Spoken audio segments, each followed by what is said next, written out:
जय श्री राम। सुन रहे हैं ना महाराज?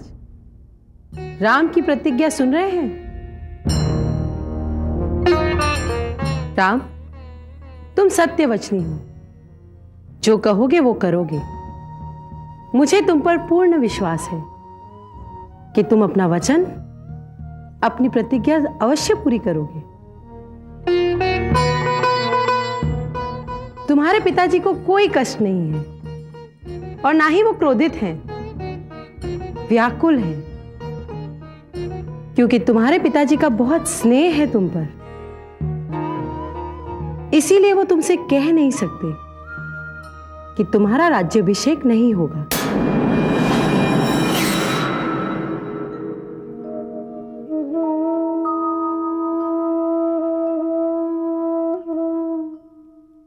ये तो मुझ पर बड़ी कृपा की है पिताजी ने। मेरी की हुई प्रार्थना स्वीकार कर ली। मैं अनुग्रहित हुआ। अब आप उठिए और मुझे आशीर्वाद दीजिए।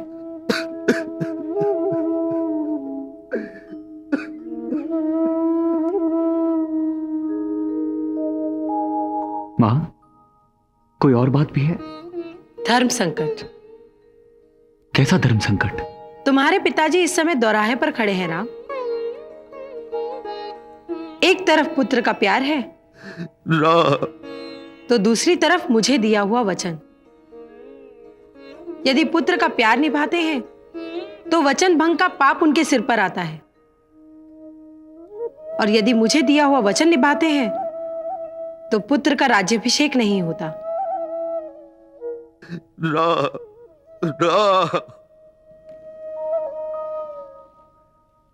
मां, मैं इनकी आंखों में आंसू नहीं देख सकता।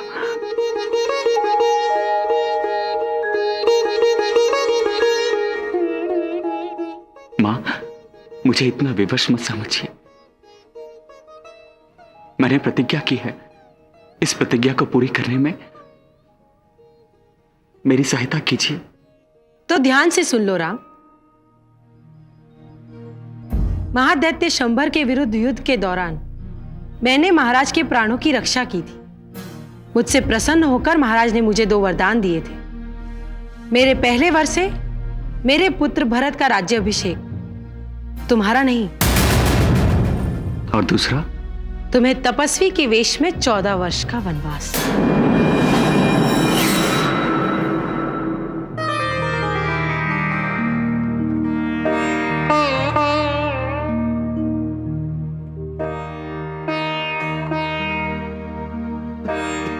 नहीं, नहीं, नहीं।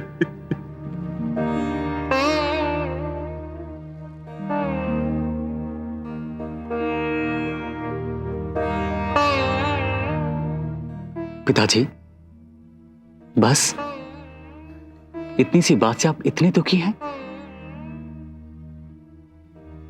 क्या सोचकर दुखी हैं? कि ये राम आपके दिए हुए वचनों का पालन नहीं करेगा? मुझे तो विश्वास ही नहीं हो रहा। ऐसा कोई पल, ऐसी कोई घड़ी मुझे स्मरण नहीं जहां मैंने आपकी या मां की आज्ञा का पालन ना किया हो।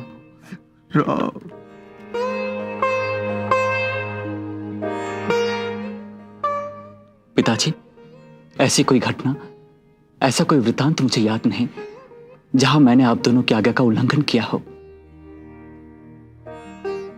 फिर आप ऐसे कैसे सोच सकते हैं कि ये राम, आपका प्यारा बेटा राम,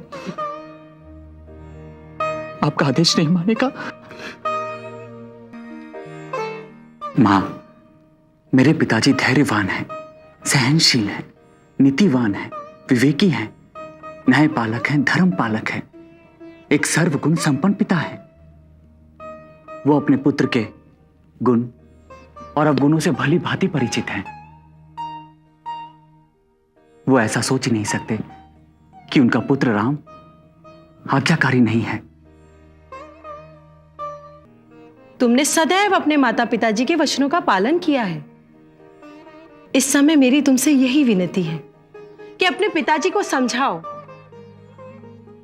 अन्यथा जीवन के इस संध्या काल में उन्हें वचन भंग जैसे महापाप का पातक लगेगा। पूरे संसार में उनकी निंदा होगी और रघुकुल की कीर्ति को कलंक लग जाएगा। सीते, तुम्हें नहीं लगता कि रघुनंदन राम को माता कैकेयी के कक्ष में गए हुए बहुत समय हो गया है? अवश्य माता कैकेयी और पिताजी उन्हें अयोध्या के शासन के बारे में समझा रहे होंगे। मुझसे प्रतीक्षा का समय बिताया नहीं जा रहा। मैं जल्द से जल्द राज्याभिषेक देखना चाहती हूँ।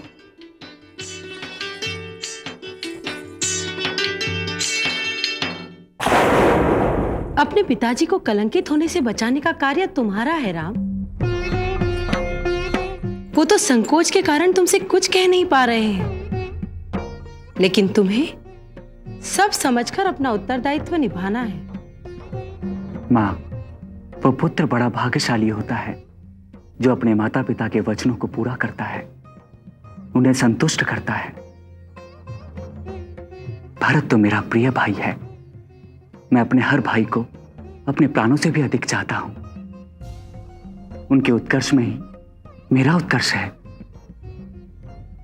इसीलिए भरत के राज सिंहासन पर बैठने से मुझे सबसे अधिक खुशी होगी। और दूसरा वरदान, ऐसा प्रतीत होता है आपके दोनों वरदानों के कारण ही विधाता मुझ पर प्रसन्न हुआ है। मां, मेरे मन में कोई दुविधा ही नहीं है, न भरत के राज्याभिषेक के लिए और ना ही मेरे वन जाने के लिए।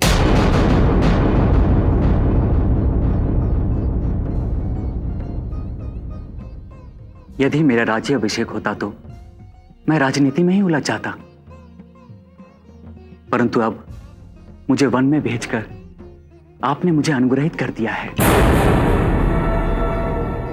वन में जाकर मुझे महान ऋषियों के, महर्षियों के, योगियों के दर्शन करने का अवसर मिलेगा। उनसे ज्ञान प्राप्त करने, ईश्वर से संवाद करने का सौभाग्य प्राप्त होगा।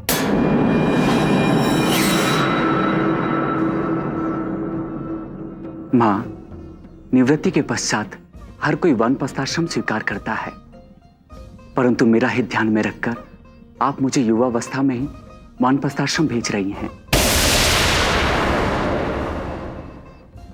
मैं आपका कृतज्ञ हूं, अनुग्रहित हूं, जो आपने मेरा कल्याण सोचा है।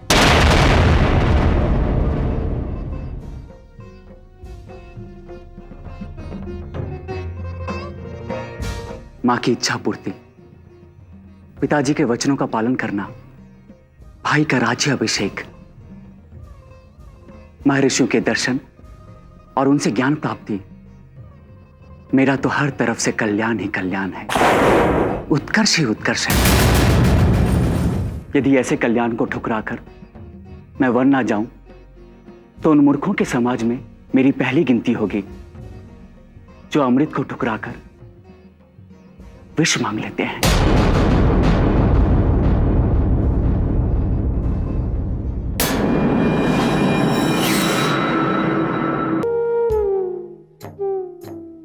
पिताजी, आप प्रसन्न होकर मुझे आशीर्वाद दीजिए। मुझे वन में जाने के लिए आज्ञा दीजिए, ताकि मैं अपने वचन की पूर्ति करके अपना जीवन धन्य कर लूं। राम, जब तक तुम अयोध्या में रहोगे तुम्हारे पिताजी इसी तरह कष्ट में रहेंगे। धीरज रखिए मां, मैं आज ही दंडकारण्य चला जाता हूं। बस मां कौशल्या और सीता को समझाना होगा। पिताजी, मां कौशल्या और मां सुमित्रा के आशीर्वाद लेकर मैं आता हूं, और वन में जाने से पहले आपकी चरण वंदना करके आपका आशीर्वाद लेता हूं।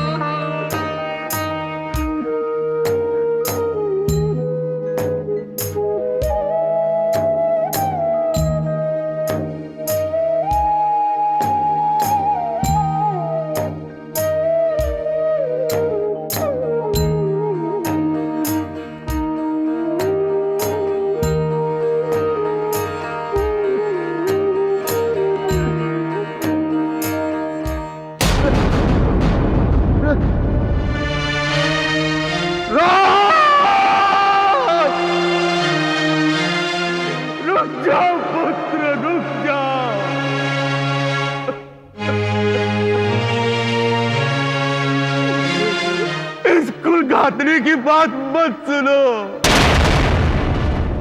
इस नागिन की वाणी का विश्वास मत करो पुत्र, ये केवल डसना चाहती है।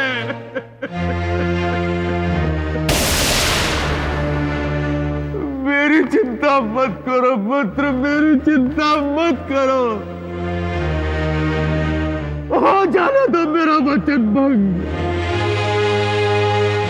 बनने दो मुझे महापाप का भागी।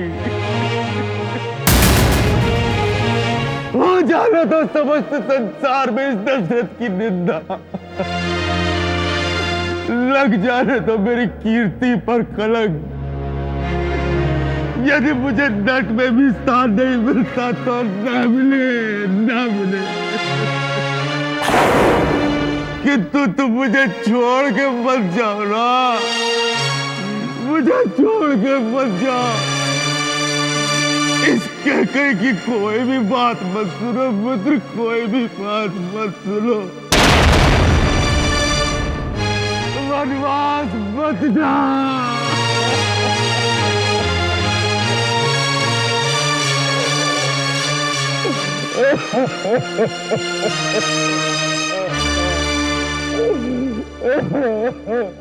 अग्नये स्वाहा। महाराज से मिलने के बाद युवराज राम ने छत्र लेने से इनकार कर दिया है और अंगरक्षकों को भी साथ में नहीं लिया।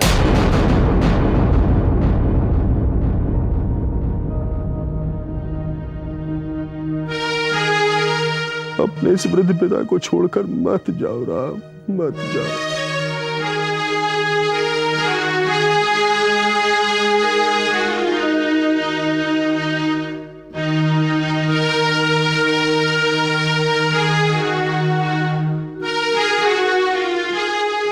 राम, तुम आ गए पुत्र।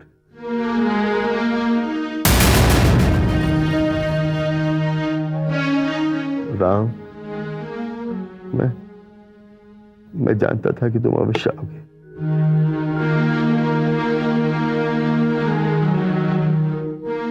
मैं जानता था पुत्र, तुम मुझे छोड़कर जा ही नहीं सकते।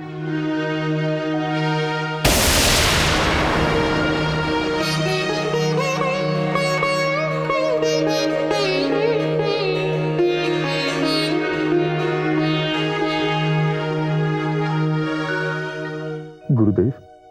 महाराज, आप संकल्प लेने यज्ञ भवन में क्यों नहीं आए?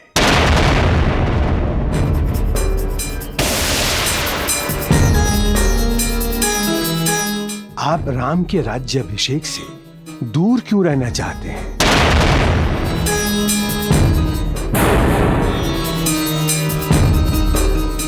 आप में और राम में ऐसी क्या बात हुई कि राम ने राजा का छत्र लेने से इनकार कर दिया?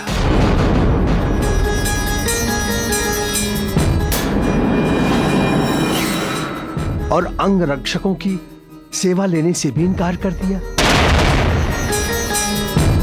राम का राज्याभिषेक हो, यह आपकी प्रबल मनोकामना थी और मेरी भी यही हार्दिक इच्छा थी। राम राजा बने, इसके लिए केवल राजसभा की ही नहीं अपितु अयोध्या की प्रजा की भी सहमति है।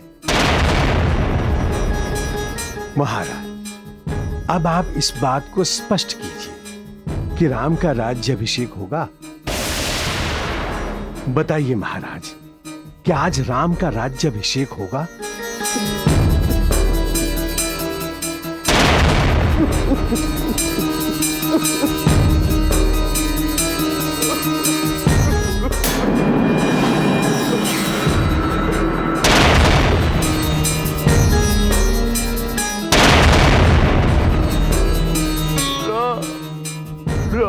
मेरे साथ